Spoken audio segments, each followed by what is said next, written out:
कौन थी वो? मैं 8 महीने की प्रेग्नेंट थी और अपनी डिलीवरी के लिए अपने मायके गई थी। माँ ने मुझे फोन पर बताया, घर के पीछे की तरफ जो खाली जमीन थी ना, वहां पर एक नया कमरा बनवा लिया है। इतने सालों के बाद जैसे ही अपने घर में कदम रखा, कुछ अलग सा लगा। माँ, ये घर के पीछे की तरफ नया कमरा बनवाने की क्या जरूरत थी? अरे बेटा, घर के पीछे दूर दूर तक खाली जमीन है। तेरे पापा को कई दिनों से लग रहा था कि यहाँ पर एक कमरा बनवा लेंगे तो ताजा हवा मिल जाया करेगी। अब तो ये सब छोड़ और चल जल्दी से दूध पी ले। माँ, मैं थोड़ी देर में पी लूंगी, आप सो जाओ। मैंने दूध का गिलास उठाकर उस खिड़की में रख दिया। पता नहीं कब आंख लग गई। अचानक से खिड़की के पल्लों के खड़कने की तेज आवाज आई। दूध का गिलास धड़ाम से जमीन पर आ गिरा। जमीन पर गिरते ही दूध का रंग लाल हो चुका था। मैंने खिड़की से झांक कर बाहर देखा। चारों तरफ धुप अंधेरा था। उस अंधेरे की तरफ से कुछ आवाजें आ रही थी, जैसे छोटे बच्चे आपस में खिलखिलाकर मस्ती कर रहे हो।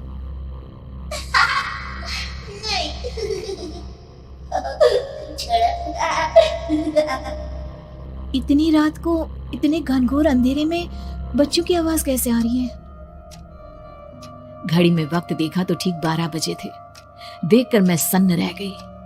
बुरी आत्माओं और भूतों की कई कहानियां मैं सुन चुकी थी। वक्त भी कुछ ऐसा ही था। ऊपर से मैं प्रेग्नेंट। सुना था कि ऐसे वक्त में अक्सर बुरी आत्माएं औरतों का पीछा करती है, तो क्या मेरे पीछे भी? पसीने से तरबतर बड़ी मुश्किल से, जैसे कांपते हाथों से मैंने उस खिड़की को बंद किया। जल्दी से जल्दी उस कमरे से बाहर निकलकर माँ के पास जाने के बारे में सोचा, लेकिन जैसे ही दरवाजे की तरफ पलटी, लगा कोई साया हवा की स्पीड से दरवाजे के सामने से गुजर गया। मेरे गले में अटक कर रह गई। मैं जोर से चीख कर माँ को बुलाना चाहती थी, लेकिन वो आवाज खुद मेरे कानों तक नहीं पहुंच पा रही थी। तो माँ तक कैसे पहुंचती? खिड़की के पल्ले एक बार फिर तेज हवा के झोंके से धड़ाम करके खुल गया और पूरी ताकत से मैं चीख पड़ी। जानती थी मेरी चीख की आवाज सुनकर कुछ ही सेकंड में माँ वहां पहुंच जाएगी, लेकिन ऐसा कुछ हुआ ही नहीं। मेरा कलेजा डर के मारे फटा जा रहा था। आखिर माँ ने मेरी आवाज क्यों नहीं सुनी? इतनी गहरी नींद में तो माँ कभी नहीं सोती। ठीक पीछे खुली हुई वो खिड़की। मुझ में इतनी ताकत नहीं बची थी कि मैं पलटकर उस तरफ देख भी सकूं।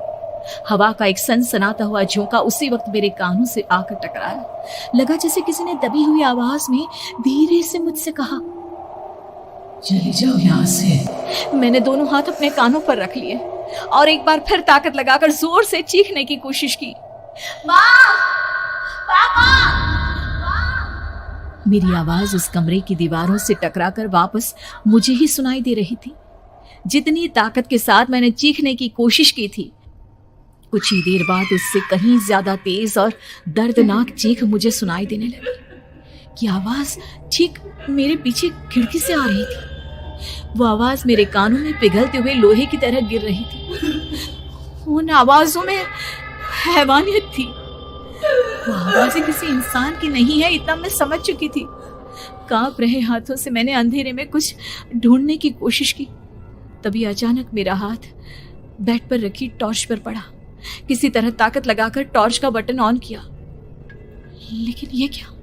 सामने दरवाजे पर 3 छोटी लड़कियां खड़ी हुई थी। उनके हाथ में स्टील के चमचमाते हुए चाकू थे। मैं घबराकर लड़खड़ाई और पीछे की तरफ हटी, लेकिन तब तक वो मेरे पास आ चुकी थी। उनकी गर्दन टेढ़ी थी और उनके हाथों के वो चाकू मेरे पेट को निशाना बनाने को तैयार। मैं जोर से चीखी, नहीं, छोड़ दो मेरे बच्चे को, मत मारो, मत मारो, छोड़ दो मेरे बच्चे को। सोनाली, सोनाली, क्या हुआ बेटा? तू इतनी डरी हुई क्यों है? उठ बेटा, क्या हुआ? हड़बड़ाकर मैंने अपनी आंखें खोली। देखा तो दिन निकल आया था। माँ मुझे जगा रही थी। मेरा चेहरा पूरा पसीने से लथपथ था। क्या हुआ बेटा? तुमने कोई बुरा सपना देखा क्या? मैं अभी तक अपने पूरे होश में नहीं थी। वो मेरे बच्चे को मार देगी माँ। वो लड़की मेरे बच्चे को। मैंने घबराकर अपने पेट को छुआ। सब कुछ ठीक था और वो दूध जो रात को यहाँ पर गिर गया था उसका रंग लाल हो गया था। माँ ने हंसते हुए दूध का गिलास मुझे दिखाया।